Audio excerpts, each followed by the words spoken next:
In the quiet village of Nkomo, nestled deep in southeastern Nigeria, where the air smelled of mango trees and burning firewood, lived a 9-year-old girl named Nkechi. She was soft-spoken, polite, and never raised her voice.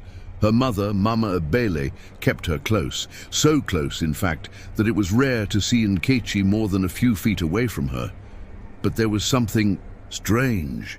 Nkechi never came out during the day, while the village children played under the hot sun, their bare feet pounding the earth and their laughter piercing the air like music. Nkechi watched silently from behind the gauzy white curtain of her bedroom window. Her skin was unusually pale for a child raised under the African sun, her eyes too still, too knowing. Mama Ebele told neighbors that Nkechi had sun fever, a rare sickness that made sunlight dangerous. She said it with a straight face, pressing a hand to her heart, voice shaking just enough to feel real. At first, people accepted it. After all, sickness came in many strange forms. But the elders of Nkomo, those who remembered things most had forgotten, began to whisper. They recalled how Nkechi once ran wild under the same sun, danced in the rains, splashed in puddles, and sang with a voice that carried like a bell through the trees. That was only a year ago. Everything changed after she visited her grandmother in Chumo. A 3-week stay. That was all. She returned, different, quieter, pale, avoidant of light. As if it burned more than just her skin. Old Mama Jelani, the oldest woman in Nkomo, swore she saw Nkechi's shadow moving out of sync one evening as the girl stepped briefly onto the porch at dusk. The child's eyes glowed red in that moment. She whispered to the palm wine tapper, just for a second, like a cat's. I know what I saw. People laughed at her, dismissed it. Age plays tricks on the mind. But then the animals started acting strange. Dogs barked incessantly when they passed by Mama Ibele's compound. Chickens refused to go near the house, choosing instead to roost in neighboring compounds. A goat, tethered too close one night, was found dead the next morning, its eyes wide open, its mouth twisted in a silent scream. No blood, no wounds, just gone. Inside the house, Nkechi was changing in other ways. She spoke less, even to her mother. She stopped, eating solid food, only drank thick pap at night, never in the morning. Her eyes darkened, the whites tinged faintly yellow, like something old and rotting had taken root behind them, and then came the scratching. Late at night, Mama Ebele would hear it, soft, slow scratches against the inside of the bedroom walls. At first, she thought it was rats, but traps caught nothing. Then one night the scratching became words, words whispered low, spoken from inside the walls. "I'm still hungry, Mama." Mama Ebele didn't sleep after that. She began to keep oil lamps burning through the night, murmured prayers under her breath, and sprinkled salt at the thresholds. No one noticed, not at first. But the bags under her eyes deepened. Her frame grew thinner. Her smile became a painted mask. The priest came once, called by Mama Ebele in desperation. He walked in with his Bible and his cross. 10 minutes later, he ran out, shaking, silent, and covered in sweat. He never returned. The villagers began to avoid the house entirely. Children crossed the road when walking past. The laughter and chatter that once defined Nkomo's evenings fell quiet near Mama Ebele's home. One night, around the time the moon hung low and swollen like an eye in the sky, someone saw Nkechi outside. She was standing under the almond tree, barefoot, her white nightgown glowing faintly in the darkness, her head tilted to one side, her arms limp at her sides. Her mouth opened and closed slowly, like she was breathing through water. Then she looked at him, Obiora, the carpenter's 4-year-old son, and smiled. He never spoke again.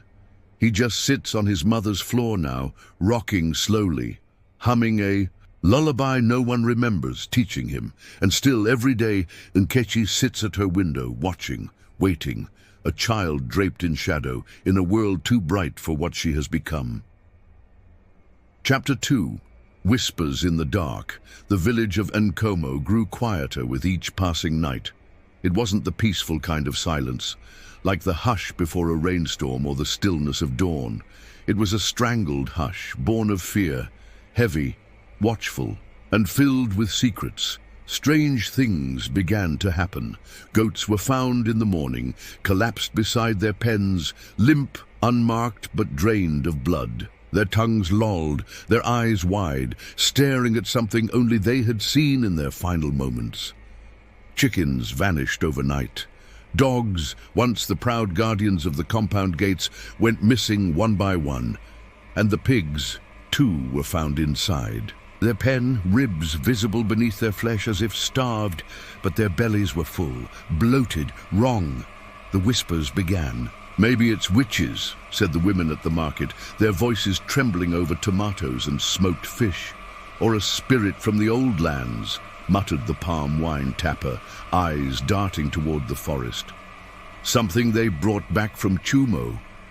But old Mama Udeme, the village's silent watcher, said little, until the night she claimed to hear something.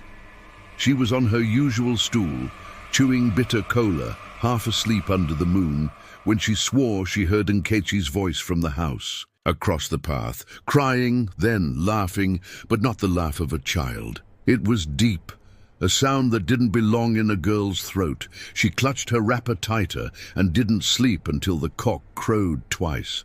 That was when people stopped walking past the house at night. A few nights later, during a full moon, that bathed the earth in an eerie silver light, Chinedu, a random son of a village hunter, made a mistake.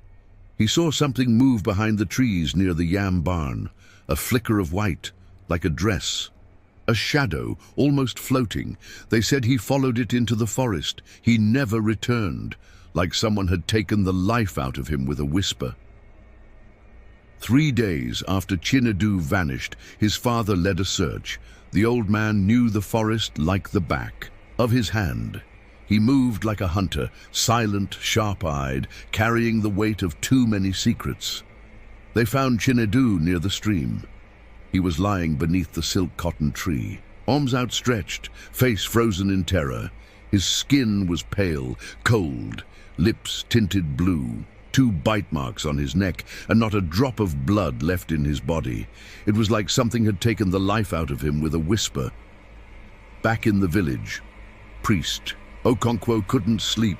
He had a dream that night, a burning tree, screams that made no sound, and Nkechi standing at the base, barefoot in her nightgown, eyes glowing red like fire. At her feet, Chinedu.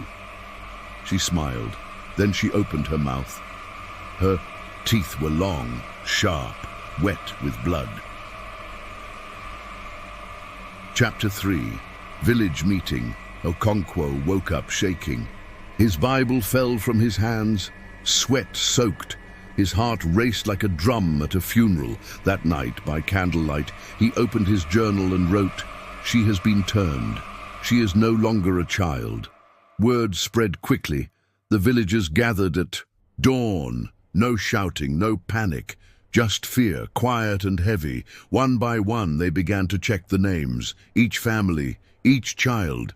One name stood out, another followed, and another. Some hadn't spoken in days. Others had vanished at dusk. A pattern was forming. They knew then something was turning their own against them, but they also knew they had to act before it was too late. The fear in Nkomo was now heavy, too heavy to hide. Families stayed inside. After sunset, women held charms close, men sharpened their machetes. No one said it out loud, but everyone felt it. Something was wrong. When the goats were found, bled dry, when the hunter's son returned cold and lifeless, the whispers turned to voices. Then the voices became a crowd. They gathered beneath the old Iroko tree. Chief Obi stood tall, his red cap firm on his head, his eagle feather still. He raised one hand, silence fell. "We must face this darkness," he said. "No more pretending." Everyone looked at Priest Okonkwo. He looked weak, his cassock soaked in sweat. His lips trembled. "I had a dream," he said. "Nkechi is no longer human. She drinks blood. She walks in shadow." Gasps. One, then many. Chapter 4. The Final Haunting Chief. Obi turned to the group of men standing behind him. "Bring her out. It's time." The men nodded. But as they turned to the house where Nkechi was kept, a chill ran through the crowd. Mama Ebele's heart raced. She tried to speak, but the words died in her throat. When the men reached Nkechi's house, they found the door wide open. Her mother's cry echoed through the streets. Nkechi was gone. The room was empty. Her bed was untouched. The nightclothes she had worn just the night before lay neatly folded. But there were signs of struggle. Scratches on the walls. Broken. Furniture, a trail of something dark leading toward the door. "Where is she?" Mama Ebele whispered, her voice hoarse with fear. "She's gone," Priest Okonkwo said, his eyes darkening. "And with her, whatever she has become." A low murmur spread through the crowd. People began to look around, as if expecting the ground itself to open and swallow them. But there was no sign of Nkechi. Not in the village, not in the woods. Just an eerie silence that fell over everything. "Find her!" Chief Obi barked, but his voice shook. "Search the forest. Search the hills. We cannot let her be lost. Not now." But even as the men ran off toward the woods, they knew in their hearts it was too late. They could feel it in the air. The village was marked. Mama Ebele stood frozen. Her mind raced, trying to think of a way to save her daughter. But deep down, she knew the truth. The girl she had once known was gone. And what remained? Something darker. The festival drums began to beat again in the distance, but their rhythm felt wrong, out of place, like the heartbeat of something that should never have been.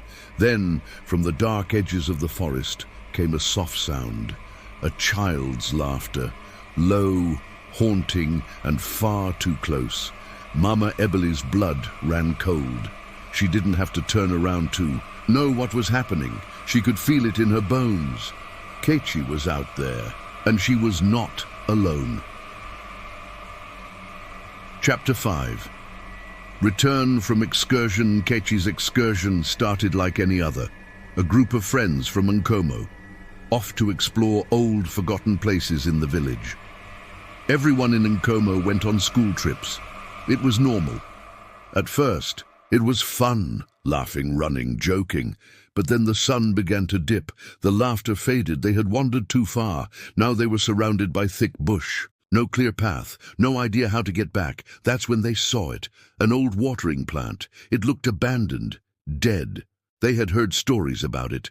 Creepy ones, but nobody had actually seen it. "I need to pee," Nkechi said. The others laughed, but not for long. The place felt wrong. The air was heavy, like something old was watching them. She walked off the path alone, crunching through dry leaves. She thought she saw bushes, but it wasn't bushes. It was a building, big, broken, covered in vines and rot, a bathhouse, forgotten. She pushed the door. Open it groaned. Inside it was dark, damp, cold. Water dripped somewhere. The smell of mold was thick. She stepped in. The place was huge, far too big for a village bathhouse. Her eyes adjusted. She saw something, a flicker, a shadow in the corner. Then, Nkechi. A whisper. She froze. That wasn't one of her friends. The air turned icy, and then he stepped out. Not a man, not exactly. His face was pale, almost glowing, eyes like black glass. His smile, not human. Before she could run, he grabbed her. His grip was iron. She fought. He was stronger. He pulled her close. His fangs found her neck. Pain, cold, terror. She tried to scream. Nothing came out. Her body went numb. Her vision blurred. The room spun. Her heartbeat slowed. She looked into his eyes. There was something there. Sadness, then darkness. Chapter 6. The bathhouse. It wasn't until one of the students complained of their classmate that went down the old house to pee that the security guards, making their rounds near the abandoned watering plant, noticed something strange. They had seen the group of young people earlier in the day, laughing and joking as they ventured into the forgotten corners of the village. But now, one of them must have went too far to pee. "She's not with them," he muttered under his breath, his eyes scanning the surroundings. The others nodded, following his lead. They knew this area. It was off limits, haunted by rumors and old folk tales. As they approached the darkened bathhouse, a chilling air seemed to seep from the building itself, and they felt the hairs on the back of their necks rise. Uzo, the oldest among them, stepped cautiously inside, his flashlight barely cutting through the thick shadows. It didn't take long to find her. She was lying there, face down, motionless on the cold, hard floor of the bathhouse, as though dropped from the heavens themselves. Her body was strangely untouched by dirt, as though she had been floating rather than falling. Uzo knelt beside her, his breath catching in his throat. The girl was still alive, but barely. Her pulse was faint, too weak to be normal. But what unsettled him most was the way she looked. Her skin was as pale as bone, her face drawn and hollow, as though the very life had been drained from her. And around her, the shadows seemed to shift, clinging to her like a second skin. It was as if she was surrounded by a darkness that didn't belong. "She's covered in shadows," one of the younger guards whispered, his voice trembling. "It's like she's not of this world." Uzo frowned. There was something ancient, something unnatural about this. He didn't know what had happened here, but he knew it wasn't anything they could explain. The guards hurriedly carried her out of the bathhouse, the air growing colder with each step, as though the night itself had deepened around them. The shadows that clung to her seemed to follow, twisting and stretching with every movement. It was as if the very earth was reluctant to release her from its grip. When they reached the village's edge, they laid Nkechi down on the ground, hoping the open air might revive her. Her chest rose and fell in shallow breaths, but she remained unconscious, her body still shuddering, as though it had been touched by something more than just fear. Uzo leaned over her, his face pale. "We need to get her to the village healer, fast." But even as they rushed to save her, the darkness seemed to hang around her like an omen, as if something much older, far darker, had claimed her in that bathhouse. The shadows had bitten her, and she was forever changed.